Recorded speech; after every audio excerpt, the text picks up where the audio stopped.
HRN listeners. As we celebrate our 15th year, we are deepening our commitment to giving voice to the next generation of food systems storytellers, and we need your help. Our internship and fellowship programs help activate new possibilities for underrepresented and underestimated young people through experiential journalism, audio engineering, and production training. Through these unique programs, HRN helps food equity stewards build essential workforce readiness skills that expand their potential and foster economic mobility. Please consider supporting these critical programs. And with a minimum donation, you can be entered to win a dinner for two at an amazing restaurant in one of 8 cities and tickets to a concert at a great venue in one of those cities. We have incredible partners across the country who have donated, as they also share our passion for helping to educate the next generation of food systems storytellers. Check out heritageradionetwork.org/15 to donate and enter to win today. That's heritageradionetwork.org/15 to donate and enter to win today. And make sure you donate before March 31st. Thank you. Today's program has been brought to you by Hearst Ranch, the nation's largest single-source supplier of free-range, all-natural, grass-fed, and grass-finished beef. For more information, visit HearstRanch.com. You're listening to Heritage Radio Network, broadcasting live from Bushwick, Brooklyn. If you like this program, visit heritageradionetwork.org for thousands more.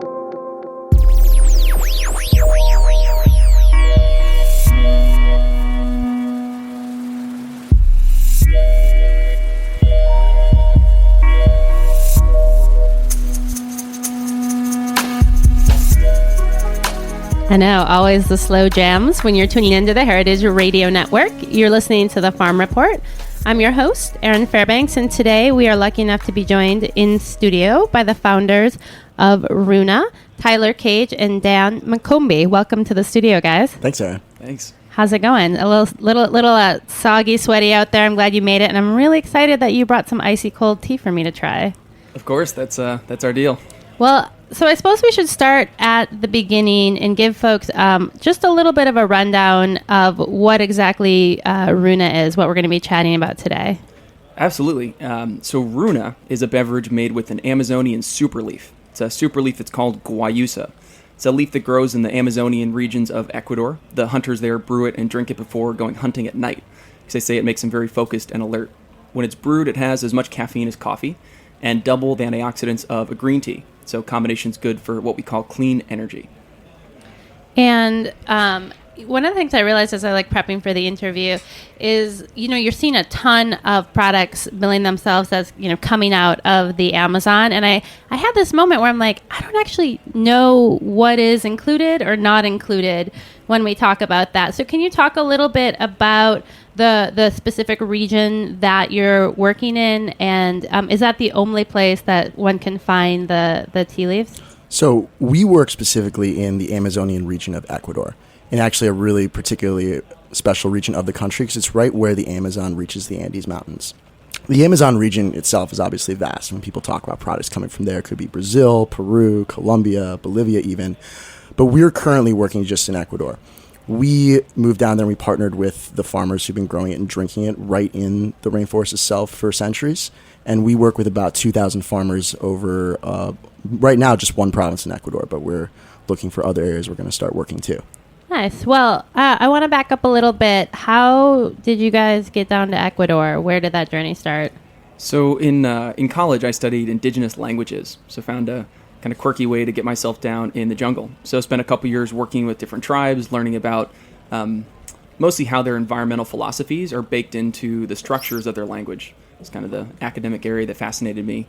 But as I spent time there, I'd spend all night in these ceremonies with healers and feathers and smoke and these really rich expressions of native culture. But as soon as the sun would rise, you'd hear chainsaws.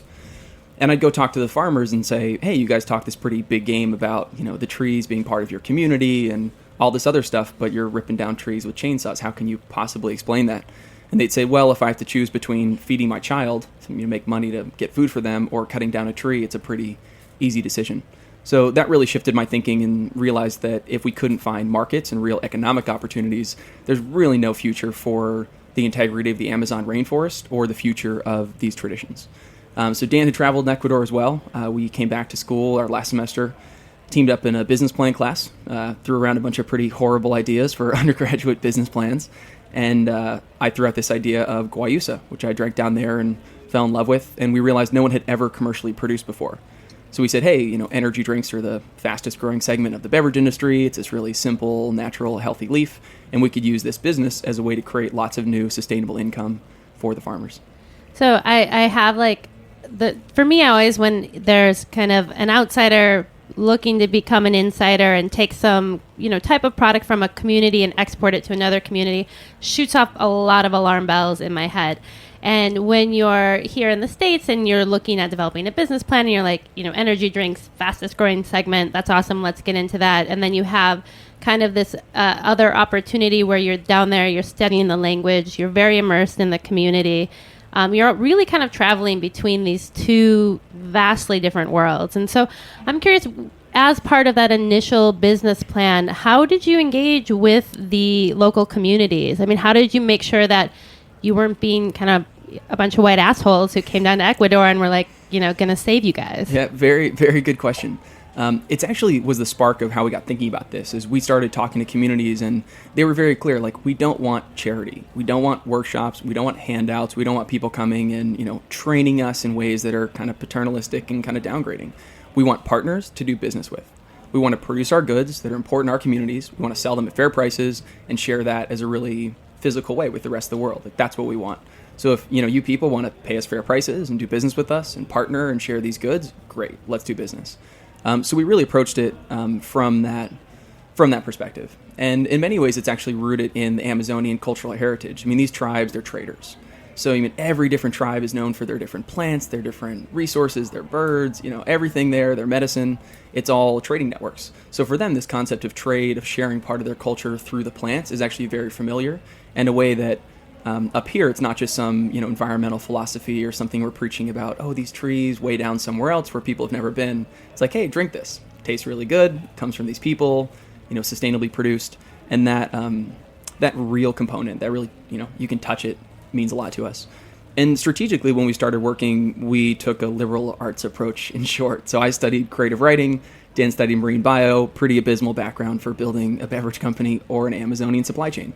So the perspective we took was basically we looked at the tradition of drinking guayusa. So the way the communities drink it, they get up at about 3 a.m.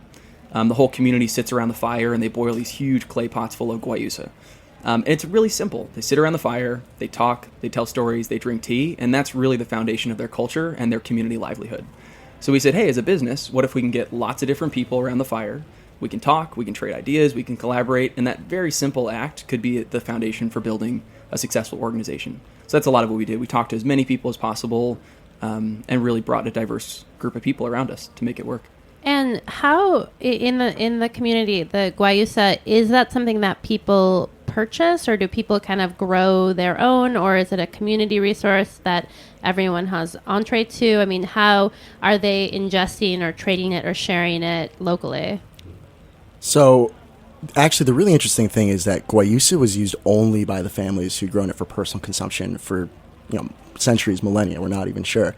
And it was really funny because they do have other products they sell to the market, cacao, coffee. Those are really tough to work with because of the really variability in price and some of the issues of growing it and the blights and so forth. But we came down there, and kind of going back to your original question, one of our really clear intentions was to sit down and not just be those white guys who come from a liberal arts Ivy League school and tell people what to do, but listen and hear what people want and throw out ideas and really have the interchange. But, we would go to communities and we'd sit with them, and we'd always kind of be talking about guayusa, and they'd sit with us and they'd be like, okay, this is great, this guayusa plant, that's fine, but do you want to buy our cacao now? So we worked from the ground up in partnership with them to build this so that there actually was a market. So we've both been working on the one in Ecuador as well as internationally. So some of the guayusa trees were already there and had been the trees the farmers had been growing and drinking from every day for as long as they could remember. But we've also been really diligently working with them on a large-scale reforestation project, actually planting guayusa trees, A, to make sure that we can support the growth and vibrancy of the Amazonian ecosystems, but B, to make sure that we really think further ahead about the sort of long-term implications of the supply chain we've built. So that essentially you're not going to be leaving the region stripped of the product that you're selling. Exactly. And we go out of our way to work in a system that the farmers actually call the chakra, spelled with a C, not a K, different word. And that system's amazing. They will actually build what's basically a forest garden. They'll plant guayusa, they'll plant fruit-bearing trees, potentially wood trees, all kinds of crops like ginger and beans and cacao and vanilla. And it'll be a productive garden for them that's in the center of the forest. So we've been working with them to build more of those systems so they don't become dependent on guayusa like they may have on other crops in the past. And today we've planted about 250,000 trees. We actually have the largest nurseries in the entire Ecuadorian Amazon doing reforestation. And kind of per Dan's point, one of the main things that interested us in this work was the innovation component. So in the fact that no one had ever commercially produced this agriculturally and there was no market structure, it's kind of was one of my challenges with fair trade in general, with fair trade chocolate and coffee, is that these are hugely entrenched, very unjust supply chains. I mean, cacao trade was pretty much rooted in the slave trade. So when you're trying to make them more fair, you're fighting against these humongous, entrenched international forces that you can try and make more fair, but it's really tough. Whereas with guayusa, there was no market. So we could really design it from the inside out with the ideal standards of high prices, farmer cooperation, all these reforestation programs Dan talked about. So it was a very unique opportunity in that way to not be working against established market forces. Well, I want to talk into, this is the farm report, a little bit of the kind of life cycle of the plant, the growing, the harvesting, the processing. So can you kind of take us through, does it start with a seed? I mean, at the very beginning, how do you get the plant going? What kind of area does it like? What are the things kind of necessary for the initial production? I guess there's maybe 2 or 3 really unique features of guayusa. The first is that it's sterile. So the only way to propagate it is through cuttings, which basically what it means is that humans have transplanted it via cuttings for so many generations that it's almost forgotten how to propagate sexually. So what we do is... Bummer. Bummer, I know. Bummer, guayusa, bummer. Sorry, dude. I know. Thankfully, it has us humans to cooperate with. So what we do is we take cuttings from trees. We've kind of done a lot of research to figure out the ideal cuttings. Plant those in nurseries for about 6 months. Once they're about 2 feet tall, we donate the trees to the farmers, who then transplant them in these agroforestry systems with all the medicinal plants, the hardwood trees, the fruit trees. A really cool feature is it takes about 1.5 years to get the first harvest. So it basically solves a really critical issue with reforestation programs in the Amazon. Because if you're a farmer, you need to make money. So the easiest way to do that is you plant corn, you plant bananas, you plant yucca, you have to burn the rainforest down, but you get a harvest in 3, 6, 9 months. And then if a big NGO comes along and says, oh, that's really not sustainable, you should plant trees, and in 20 years you'll get a harvest from the trees. They're like, yeah, that's really nice, but I can't really do that. Yeah, hungry now. So what's great is they can plant all their short-term crops, get the food crops, sustain their family, and then as soon as the bananas kind of finish their last cycle, about 1.5 years, the guayusa becomes productive. So it fills that gap perfectly. It's perennial. You can harvest it 4 times a year, which is also a benefit compared to, say, coffee, where coffee farmers get 1 to 2 harvests a year. This is much more sustained income throughout the year. So I'm, 5'8", and I'm standing next to a guayusa tree. How do I compare? I mean, what's it look like? So it depends a lot on if it's taken care of well or not. I mean, we've seen trees out there that some grandfather planted decades ago, and they can grow as wide as a human and 60 feet tall. But we've really worked with the farmers to look at how they had pruned and maintained the plants before. And in short, they use a structure where they're basically coppicing it and kind of growing out more of the lower level shoots to make it more bush-like. So, one of the average trees that's established that farmers are harvesting from, it can be 5 to 8 feet tall and really seem kind of like an apple tree almost in terms of the way it looks, in terms of the size. The newer ones we planted, because you can start harvesting them at 2 or 3 years and they'll keep growing. Right now, a lot of them often look like saplings. They'll continue to grow and blossom. And we're actually, we can talk about this more, we're doing a ton of agricultural research into the best ways for harvesting it, the best ways to maintain it, how the farmers can best use their time and plant their systems to really make sure that this looks like a long-term, vibrant economy for them in the Amazon. So I want to tuck into the harvesting in just a moment after the break. But before we get there, with regards to the research you're doing, I mean, I think that one of the additional benefits is you're essentially documenting in some ways the agricultural skill set of a community. I mean, prior to that, is it how has that been passed down from like generation to generation? Are there like books used in the region, or is it basically an oral tradition? I mean, you guys are like really uncharted ground with your, like, we're writing the first paragraph about it, and like Yeah, it's definitely an oral tradition. So it's passed down from the grandparents to the parents to the kids. I mean, you go out with these, farmers and spend time in these forest gardens, and the, dad will be like, oh, I'm going hunting, I'll be back in a few hours. And there's like a 3-year-old, a 5-year-old, and a 7-year-old just hanging out in the jungle by themselves. So it's a lot of, learned by experience down there. A cool thing about our research, too, is we publish every single finding that we have. So we have agreements with the indigenous federations, the governments, that 100% of the research we generate, whether it's processing, whether it's market knowledge, whether it's agricultural practices, we publish that and share that across our network. So that definitely speaks to, not trying to make things proprietary, but making a much more robust value chain as opposed to just a supply chain. do you guys have any competition in this area? Is there anyone else purchasing Runa? Purchasing the guayusa? We're the only ones down there producing it right now. A cool thing we do, too, is we wholesale it to other tea companies. So companies like Stash and Harney & Sons and Oregon Chai use it as an ingredient in their blends. But in terms of actually producing it on the ground, we're the only ones for now. Awesome. So we are going to move to just a short break. We are in the studio with Tyler and Dan of Runa. Stay tuned. When we get back, we'll tuck into the harvesting process and have more tea talk.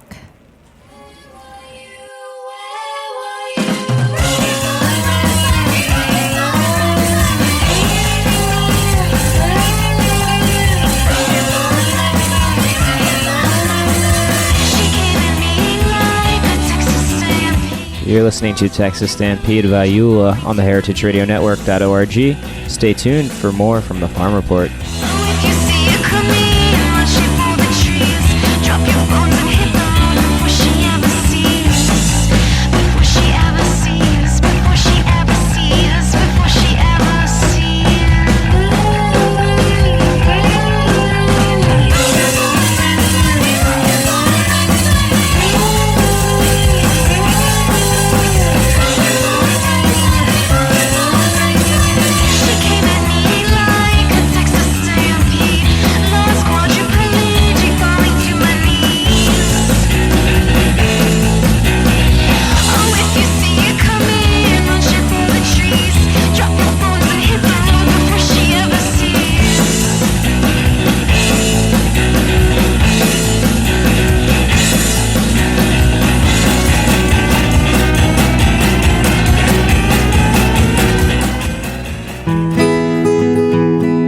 Hearst Ranch grass-fed beef, pasture raised on 150,000 acres in Central California. Hearst Ranch grass-fed beef, free range, sustainably produced, humane.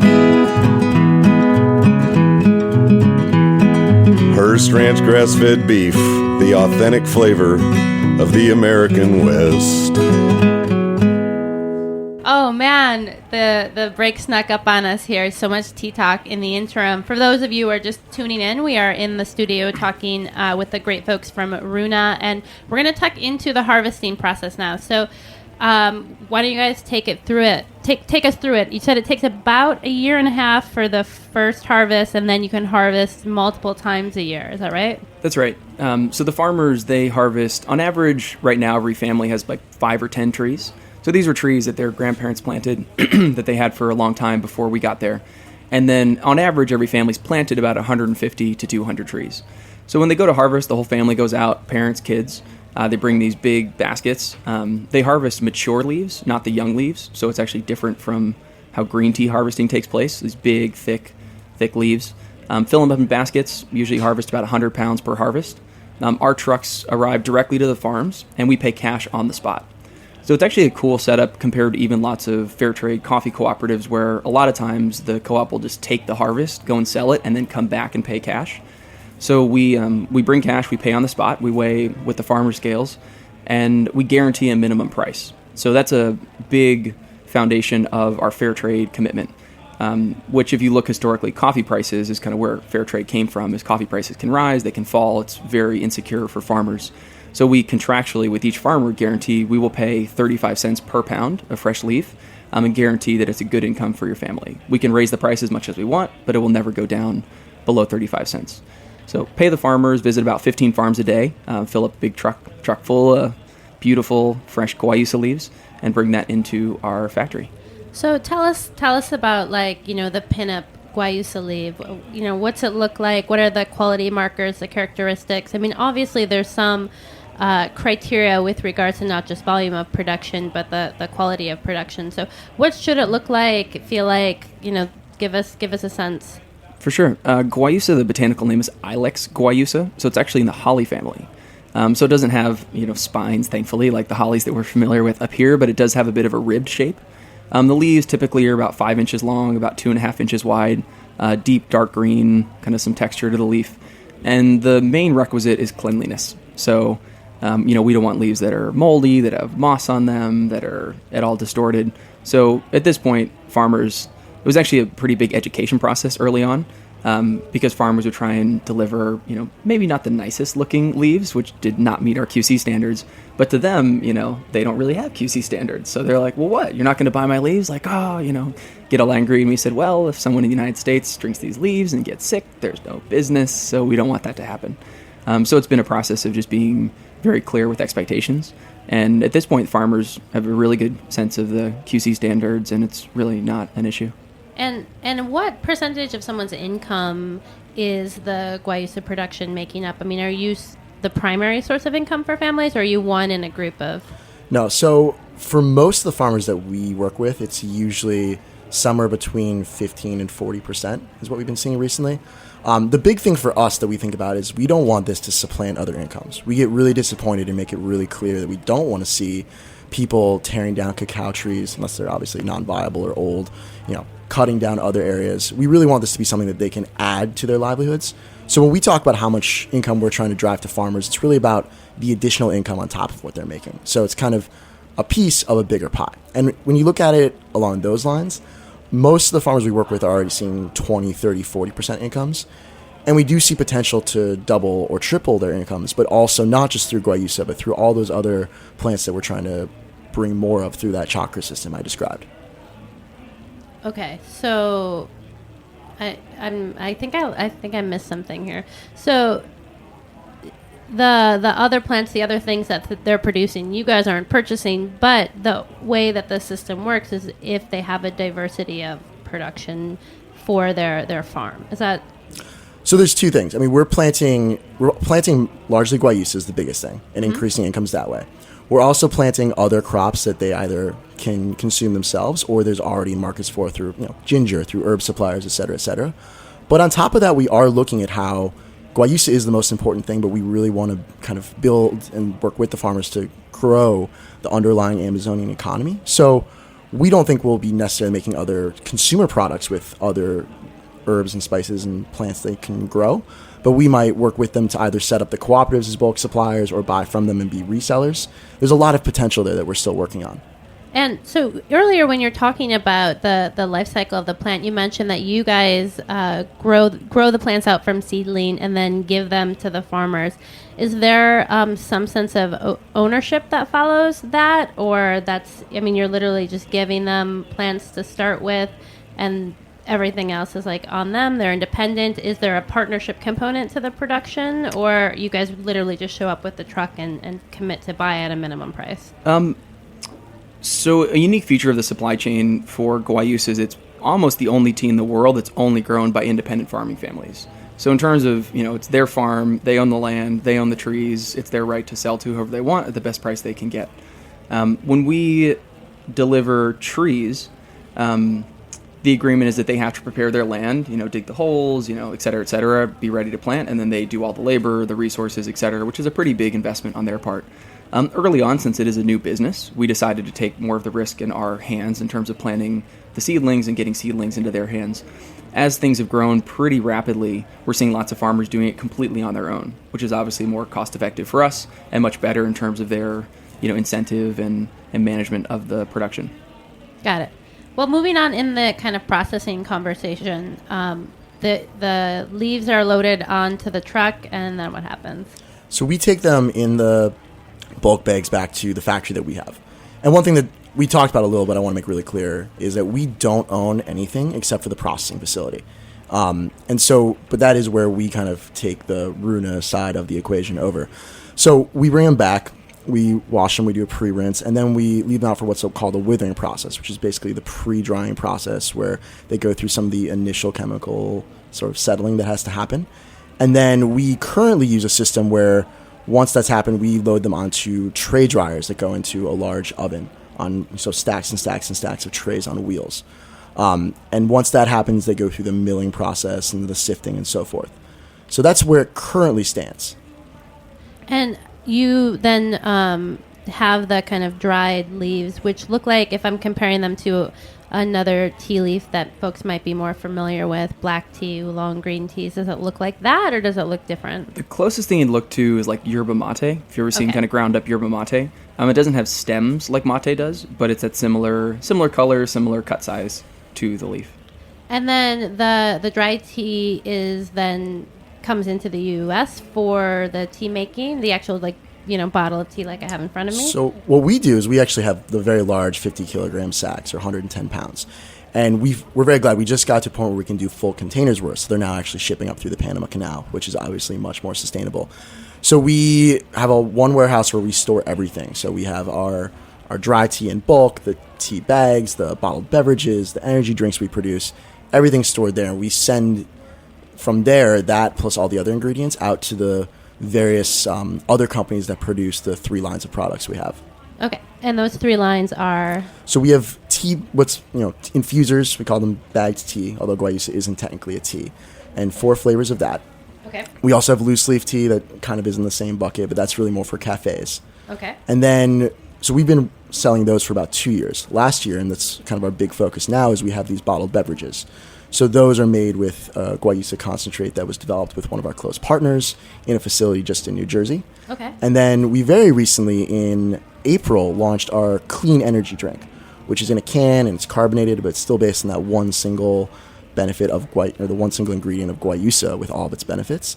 And those are manufactured in the Midwest and then stored here. You guys must be learning so much so quickly. So many things we never even imagined having to know.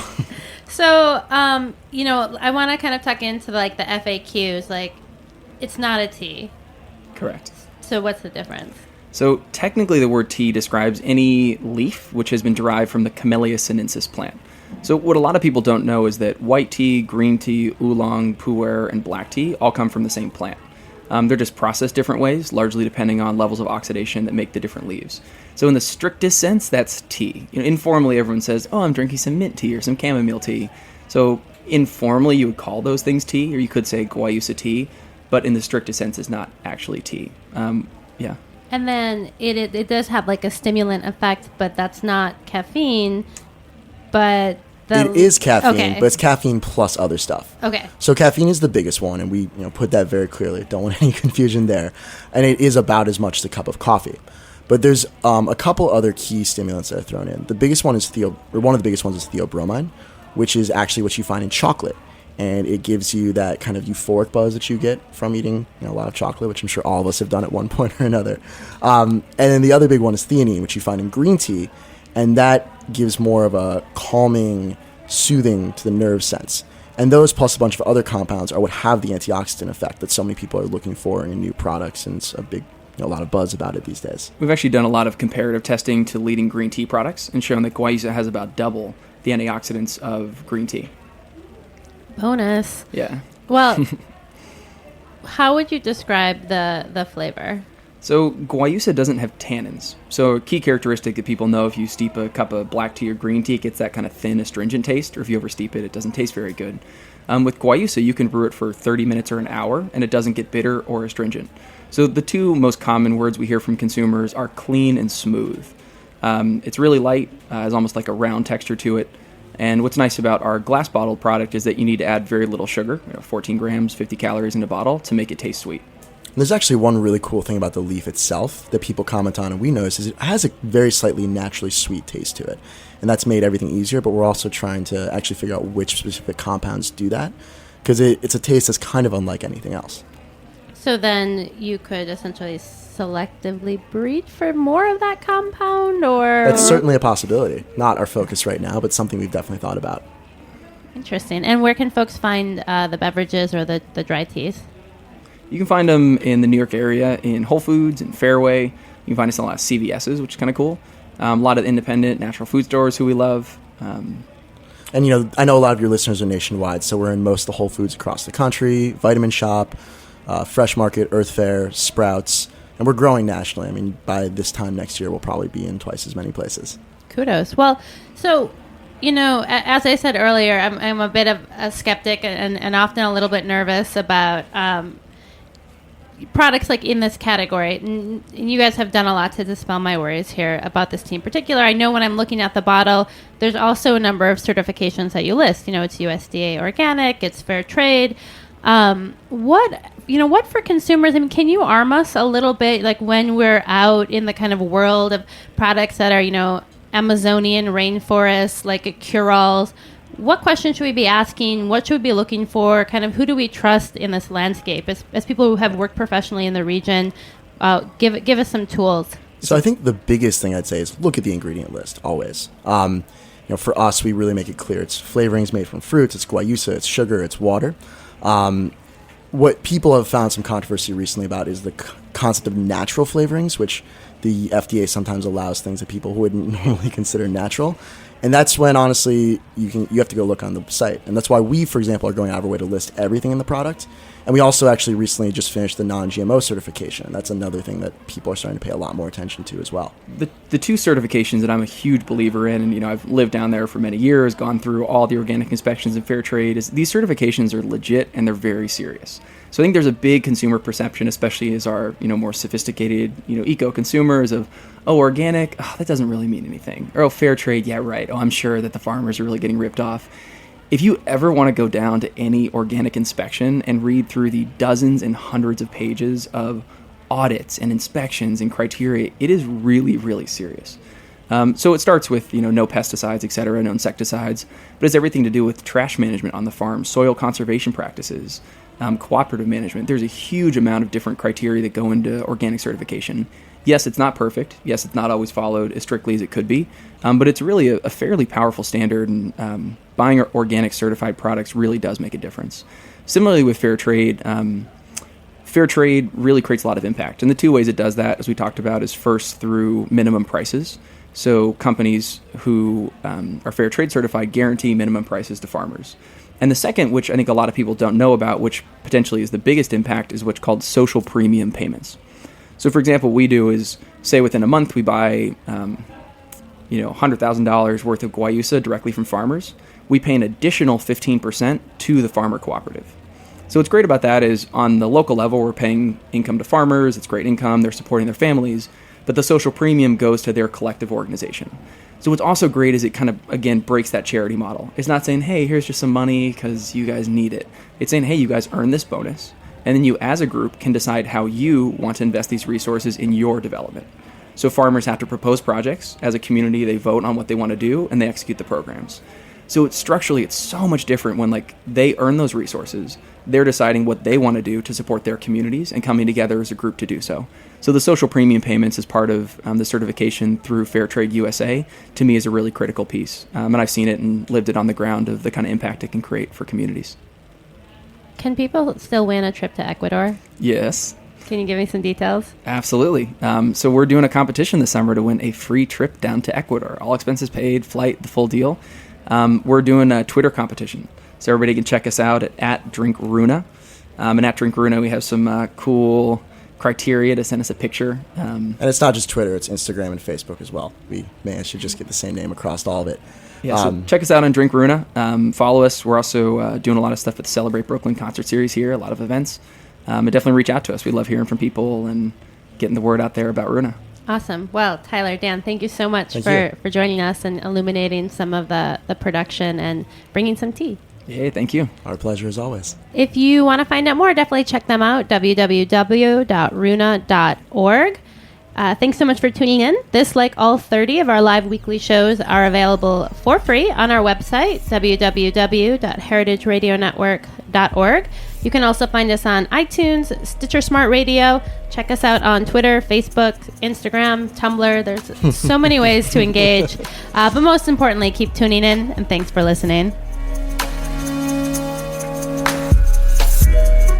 Thanks for listening to this program on heritageradionetwork.org. You can find all of our archived programs on our website or as podcasts in the iTunes Store by searching Heritage Radio Network. You can like us on Facebook and follow us on Twitter at heritage_radio. You can email us questions at any time at info@heritageradionetwork.org. Heritage Radio Network is a non-profit organization. To donate and become a member, visit our website today. Thanks for listening.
Today's program has been brought to you by the International Culinary Center, offering courses that range from classic French techniques in culinary, pastry, and bread baking to Italian studies to management, from culinary technology to food writing, from cake making to wine tasting.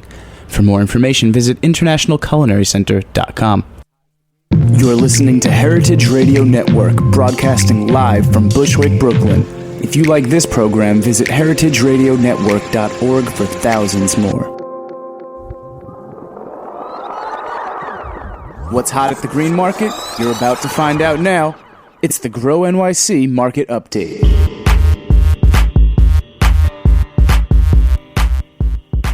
All right. Thank you so much for tuning in to the Grow NYC Market Update. We are on the line with Jean Hodesh of Green Market's Publicity Coordinator.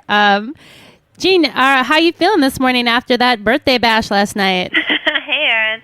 We're recovering. It was such a great party, though. It was really nice to see everybody out in Union Square last night to celebrate our 37th anniversary. Awesome. Well, kudos. Where are we heading today? So this week I wanted to talk about our youth markets, which is sort of another project that Grow NYC runs, and they operate kind of in conjunction with Green Market. So we've got 14 youth markets around the city, and they act sort of as mini green markets. So they offer a range of produce grown by Green Market farmers, and the stands are each run by youth who are hired by neighborhood partnering organizations. So the teenagers get a summer job that teaches them small business skills and marketing. They learn about healthy eating by doing cooking demonstrations and talking up their products to customers. And then it's an additional source of revenue for our regional farmers. So it's a really nice program. And the way the way that it works is that our Green Market farmers supply the produce to our wholesale operation, Green Market Co., which has a warehouse in Long Island City. So we have a refrigerated truck that kind of aggregates the orders, and then they drop off the produce at the various youth markets around the city. And then the team on the ground at each site sets up their stand. They set up tents and tables, and then they sell the fresh produce to customers in the neighborhood. So this summer we have 14 youth markets, which is awesome. They're in all 5 boroughs, and they all opened last week. So I think there were 5 opening last Thursday and then a bunch more on Saturday, and they'll operate through the summer and into the fall. So on Saturday I went out to the opening day of the Long Island City Youth Market. It was really great. It was, people in the neighborhood were walking by. Councilmember Ben Bramer came by, and then we have one outside the public library in Kensington and Brooklyn. We have a couple in Brownsville, one at the Roberto Clemente Plaza in the Bronx, and we just opened a new one in the Rockaways at Beach 67th Street. So there are also a number of others, so I would suggest if people are interested in checking them out to visit our website, grownyc.org/youthmarket. Excellent. And because these markets are a little different, what are the types of products and what are the farms, and how do we kind of know what to expect? Sure. So we have, just like all of our green markets, we have a dedicated web page for each of the youth markets. So you can visit them, find the one that's in your neighborhood, visit, and find a full list of farmers that are supplying the farm stand.